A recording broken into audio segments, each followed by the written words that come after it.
the sun may find you. My name is Walt, and this is Coffee and Concepts on Keystroke Medium. Today we have a returning guest. We have Tom Hottle. How are you, sir? Good morning. And what we're doing now is our customary coffee check. What do you got? I have Kona. Unfortunately, Kona. it's a cured Kona, but people just don't respect my French press, and now my wife owes me a new one. Yeah, I like Kona coffee. I like the fact that it usually has a pretty crisp taste to it without that like acid reflux you get from a lot of light blend coffees. Oh yeah. I like the high caffeine and that vaguely floral taste that it has. So that's always fun. I really enjoy Kona coffee. The only thing that gets me is the expense. Speaking of awesome, Kayleen Williams joining us. Hi, Hello. Kayleen. You showed up on my blog, or you're showing up on my blog tomorrow, whether you know it or not. But yeah, I really enjoyed Kona coffee. I really like the fact that they grow it a lot of times in that thick, like nutrient rich volcanic earth, and it's really comes out nice. But like I said, the only thing that gets you from drinking it on a regular basis when you're on the mainland is the cost. The cost can be prohibitive. Yeah. But okay. Fresh Market's got a really good deal on it. At least in Ohio, they do. So I got a couple bags on it. Well, French press is labor intensive, so this actually is worth it. So what is it going for per pound right now? It was going about $11. I don't know. I haven't bought a bag recently, so I don't know what it's going for. So I'll let you know when I run out again. Yeah, because usually if you get single origin Kona coffee, I out here where I am, I'm on the East Coast, you can usually find it for, hey, Kayleen is saying hearty face to your showing up on the blog. But usually you can get Kona for about $20 a bag. For a 12-ounce bag. Yeah, that sounds about right. There's a place called Jungle Gems, which has, I think at one point they were selling lion meat. You can get just about anything at Jungle Gems. My stepson usually, he goes, yeah, we're at Jungle Gems in Eastgate. And I'm like, okay, Eastgate is like, I used to own property out there. It was like 45 minutes away. And I'm like, what the hell are you doing out there? And it's like going, but we brought this back. And it's just like, I didn't even know you could buy that, at least in the US. Yeah. But that's about what they sell it for, because I think all their coffee is single origin. Yeah, and that's the big thing too. I mean, a lot of times people will cut down on the cost by blending it with other types of beans, and you're just like, I didn't want that. I wanted where this is from. Yeah, and I don't think I got a full pound on the Fresh Market, so it probably is about $20 a pound. But yeah, and it's worth it too, especially if you get the single origin stuff. It's it has that really crisp, snappy flavor, so a little bit floral, but then you don't have the like typical light coffee. You don't usually have that. The Kona doesn't usually convey that like acid reflux attack that you get with a lighter blend coffee, which is really nice. Yeah. But yeah, I really enjoy Kona coffee when I have it. I usually drink a dark roast, and most Kona is roasted light to preserve a lot of the caffeine in the kernel and a lot of that flavor. So I like my coffee to taste a little smoky. Yeah. So even this cheap blend here, I kind of get that. I'm like, do I want the breakfast blend or do I want the Kona? It's like one time somebody bought me some Kroger sells this Guatemalan blend, which, I mean, their coffee's not too bad. Yeah. I put that in there and I'm like, it's not Sumatra. You're going to go that route, get Sumatra. God, we have to go to Bethesda North, Yeah, I've been drinking lately for my dark roast. I've been drinking Brutal Awakening from Blackout Coffee. And brew is spelled like you'd think it was BREW. So Brutal Awakening. So I really love their coffee brand. I love the way that they handle their marketing. I love their social media presence. Their coffee is very good. The owner is like a rock star champion. He's really cool dude. So yeah, I've been drinking a lot of Brutal Awakening, and every once in a while I'll get their Morning Reaper blend. Yeah, But yeah, I really like their stuff. But speaking of liking their stuff, let's talk about Royal Order. So we have book yeah, 3 of the Suicide Arc right. coming out. So for those who are just catching you for the first time on the show, can you give us a little hit on what the Suicide Arc story is about? Okay, well, the entire compact universe, originally they were kind of loosely connected, but this arc is mostly is all the same characters. There was a novel. My original novel was Children of Amargosa, and there was 5, eventually 6 with Mitsuko later. That kind of came together, and they were almost like child soldiers. They were in their late teens. One of them actually became an adult under fire, and then they were mentored by this pilot whose call sign was Suicide, and that's mainly what they know her by. So she's like a mother figure, if your mother figure can, be seen as she's Flying good. a plane. Yeah, flying spacecraft, showing you how to handle the weaponry of the day, and occasionally doing sword fighting. Although usually, I think all I've ever portrayed her doing was sparring, except in one of the coming books.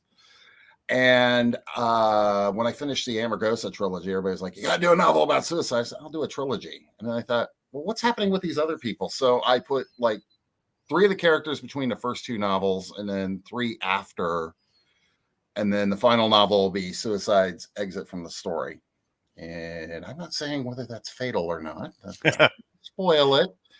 I literally am not going to say anything about that. So it's like I know people are going to get to like about the last 2 or 3 chapters of that book and go, "You bastard!" It happens. So the first one was Suicide Run. It kind of picks up where she is. She's trying to be retired, although she's having to work for Amargosa's provisional government because they don't know what they want to be when they grow up. They've not so much kicked the Gelt, which is the aliens that invaded the planet. They haven't so much kicked them off as they kicked their overlords off and said, "Well, since you're rebuilding our farms and that, you can stay. You just go move someplace empty." And that one was somebody tried to kill the governor and his they stashed their 2 children, and his wife just kind of off and disappeared, and that was kind of a plan they had. And it turns out there's this whole genetic manipulation thing that the big evil specter-like organizations trying to get their hands on, and they have to go and find the governor's wife and bring her back, and she's kind of key to this. And you find out what the good guys are doing in this. They go to this distant planet called Thule, and they outline that. And then Checkmate, the big bads go by the name of Juno, show up. And they've started building ships of their own. They blow up a ship called the Marcus Aurelius. And part of the problem is JT, who's the main character of that one, he's there to go get his shipmate, whose name is Ed Windsor, foul-mouthed Ed from Alpha Company. Except that he is now King Edward of the planet Bonaparte, and it's like, yeah, the king just died. You just got a promotion whether you like it or not. And turns out Juno is trying to get Edward before he can go back and kill him. And hilarious news, yes. So you have Cylons with, circular saws at the end of their hands and everything else, and a planet. I think I had that action figure as a kid. That was the best way to describe it. So then we get the Royal Orders, and it's Mitsuko's turn in the spotlight. She is not quite the Queen of Bonaparte. She's the fiance. So she says, "I want a job. I don't want to sit there and do the Windsor wave. So I'm going to be your head of personal security." And on his first visit, Edward's first visit to Earth, they try to blow him up. She finds out, there's this cult behind it called the Cubists. Except she meets the guy that founded the religion, and he's like the nicest guy ever, and he can't understand why people are blowing things up. But I have my suspicions. You got to go to this swampy Venus type place called Aphrodite. Wonder where I got that name from. And I want you to take my best follower. Well, it turns out it's Suicide. So Suicide plays a huge role in this one. And she goes after a guy named Kurtz. And so because his name is Kurtz, I started using the phrase Heart of Darkness in my marketing, although I ripped references out of that during the beta read period because they're like, okay, that's too cute. That's too cute, Tom. Get it out of there. Right on. So what are some of the things that you learned in between book 1 and book 3? I mean, was there an arc for you where you had some insights that you said, I did this in book 1 and it was okay, but if I do it this way, it's going to work a lot better? Yeah, I think it's part of the problem. I cannot talk this morning despite the third cup of coffee. Part of the thing I struggled with in the Amargosa trilogy, especially the last one, is point of view, which I think I think we talked about on the last show I was on. And when you have multiple points of view, it is really hard to manage. In fact, I think when I did second wave, one of the betas said, why don't you just do one per chapter? And I was always taught one per scene.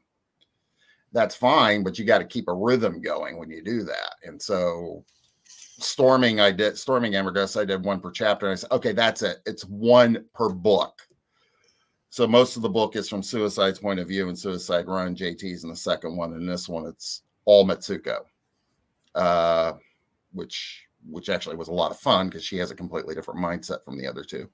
Right on. So yeah, I was learning. I learned I don't like dictation very much, although it helps me get a lot done. There's a crime novel I'm probably gonna have to write by dictation because it just imploded, and I'm like, all right, back up, outline, get rid of some character arcs, and be done with it.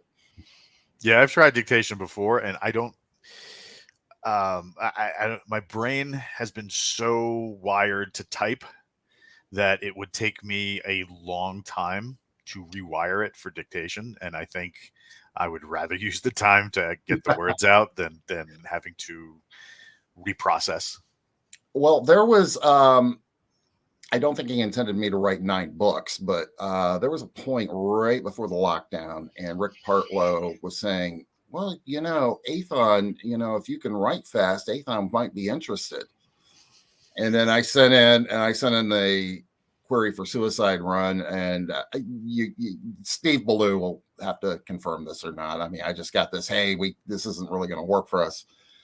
But I think the thing that got me shot down was, this is a 9-book arc, and really we're doing like trilogies and that now. Yeah. I'm like, okay, so slow down next time. But Rick said, yeah, if you can write fast. I went, no, I'm not going to do that. I really need to think about, I don't want to write in this universe anymore. And then this is after a conversation with Rick on Facebook. And then I go to the John, I come back to my desk, sit down. There's an entire arc spun out. And I'm like, I'm going to kill you. Rick's good people. Yeah. Actually, I named a character in Suicide Run after him. So hopefully I did him justice. Yeah, Rick's definitely good people. As has been pointed out to me, I am horrible at enlisted ranks beyond the Army. And I think would you try and go Navy?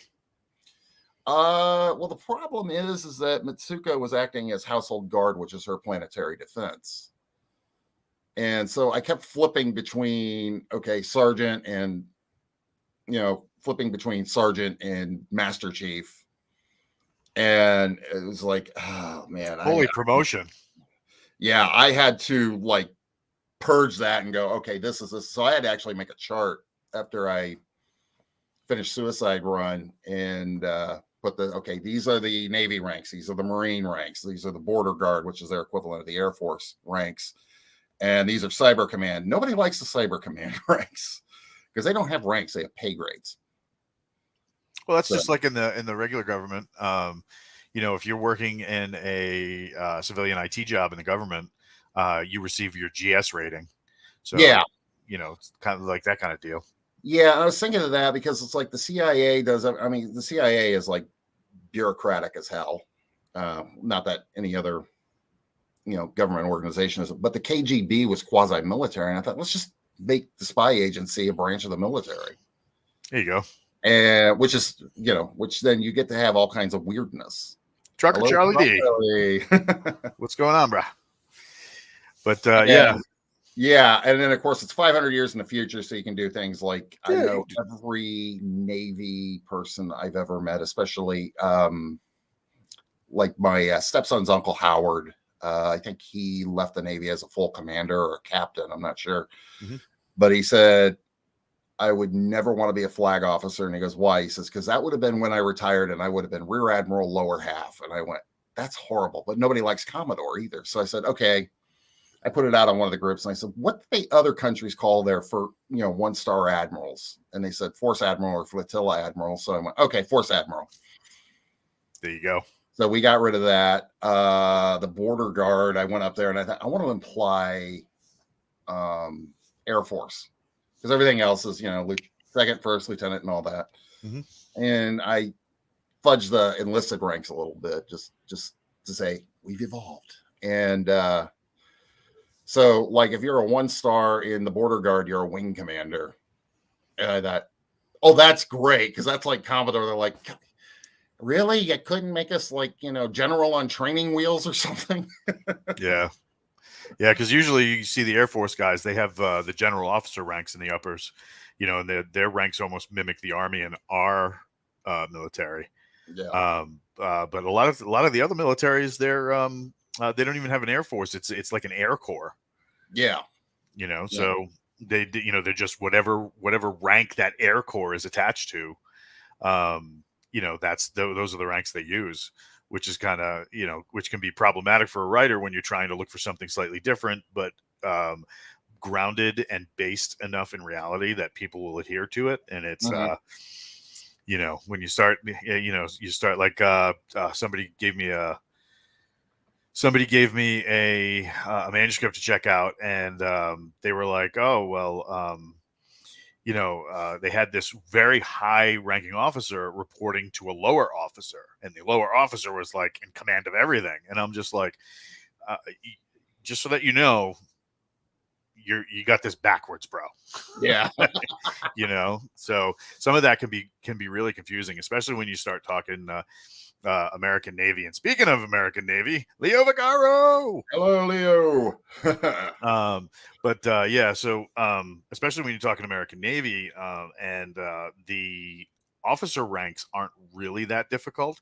It's the enlisted ranks, because they don't go by rank, they go by rating, right? Yeah. So a lot of times you're addressed by your job title versus your ranking. So, that can be very difficult. But then again, too, we've talked to people where it's like, you look at a manuscript and you're like, hey, how close do you want this to be to the American Navy? And they say, oh, I want it to be like, very similar so that it's recognizable. I said, okay, you need to eliminate walls, bathrooms, stairs. You need to eliminate ceilings. And they just sit there and they're like, what are you talking about? I'm like, because nobody in the Navy uses those terms. So deck and bulkhead, of course, when in doubt, go inject a NASA term in, because we're in space. So yep, you're in space. Yeah. But that's why I usually ask. I say, hey, what's how close do you want it? Because if you're looking for close, it's in this box. If you're not looking for close, no big deal. But a lot of times people say, oh, there we go. Leo is translating for us. Okay, overhead. I didn't. Yep, it's the overhead. Is not a ceiling. Latch. Right. Although, I do have somebody on shipboard, and they go close the door, even though they were a Navy officer. But I think they were trying to make a point when they said it. They wanted to be... Leo, hit me with the stairs. You know what I need. But that's pretty cool. So where does it go from here? Okay. What's next for the universe? Okay, so Mitsuko has a fight over an atomic bomb in scuba gear, like you do. Yeah, and she gets, basically what she does is she kills. Well, no, I don't want to spoil that, but man, I had fun writing that scene. Ladder. I think I've always said ladder. Okay, so now I will use that more liberally in a ship. Where I'm talking about adverts. I'm going to use this more liberally. Now I got that song from 1776 stuck in my head. On my editing blog, I talked about adverbs and was making fun of that. But anyway, so the next book is James Bond in Space. There's the character of Eric Iwano goes into Cyber Command, and this is where I got grief. Kenneth Myers, who's one of my best beta readers, just wrote this long screed. I hate the Cyber Command ranks, blah, blah, blah, blah. But why do you do this? Why can't they be colonel and lieutenant and everything else? And they said, you refer to the one guy as 1 minute he's the director, the next minute he's a G2. And it's like, all right, I'm going to put a chart in the back and I'll put a little thing in there going, everybody hates Cyber Command ranks, except the people in Cyber Command because they think it makes them special, you know. Yeah. But Eric is attached to another character named Davra Andraste. Davra is like the first character in the entire series that you meet. She's getting shot out of a space station in a life pod seconds before it blows up. So very trailer worthy scene. And those two kind of bond over the original trilogy. And so it's kind of a Leo, it's not that kind of Cyber Command. Well, part of it is, but so anyway, he's about ready to go on a mission, and he gets some quality time with Davra and finds out that, yeah, I've got my 2 kills. I'm now a full-fledged field agent. I can go out and, you know, have all this leeway. She goes, and would you sleep with a woman to maintain your cover? Because this is a James Bond trope. I thought, let's have some fun with it. So he has to go out and tie himself up in knots, not to blow his cover. And at the same time, it's like going, I want to be able to go back and look her in the eye. I had fun with that. But this was somebody is making clones because they want the genetic piece from the original novel. And he goes to, Space Jamaica, which is called Hosh. Believe it or not, that actually came up in the middle of a Keystroke Medium chat room. And I said, yeah, I'm going to name a planet that. Hi, Josh. But he goes there and he's trying to figure out what's going on and what do these people want. And of course, eventually all the other quote unquote children of Amargosa show up to help him out. There's an M character, there's a Q character whose name it's a woman named Scully, and she's, unlike the Qs that we've seen in the 2 versions of Bond, this one is extremely sarcastic and just like, what the hell are you doing now? No, it works like this, So she goes at Planet Jamaica of Valor. Josh Hayes, you have to write that now. So he's going and he's trying to take them down. Of course, we have the obligatory scenes of fighting and destruction in the secret lair. I don't judge. Yeah, I don't throw every James Bond trope in there. Like, it's hard to do a gun barrel sequence. But there's, it was just, I thought, okay, what am I going to do with Eric? Because I came up with a different story and it was just so lame. It was like, okay, you're trying to sneak across a farm to free the stricken president of the compact from it was just, it didn't work out. It was boring. I couldn't figure out why he was there. Why would you want to liberate him when he's on his own world? It's like, okay, throw this out. James Bond in space. Okay, who's our Blofeld type? Okay. And it all ties back to Juno, of course. And the scientists working for our Largo type or Blofeld type, but they actually don't care. They're just like, he's funding my research. I just want to do my research, and ends badly, but there you go. We have fun with it. And then we have an AI who stages a coup. That happens a lot more in fiction than you think. Yeah, she's like going, wait a minute, if I'm in the clone, I can pretend to be this other person and we'll stage a coup. And this, everybody's like, you've got like JT and Suicide and Mitsuko standing off the side going, let's do it.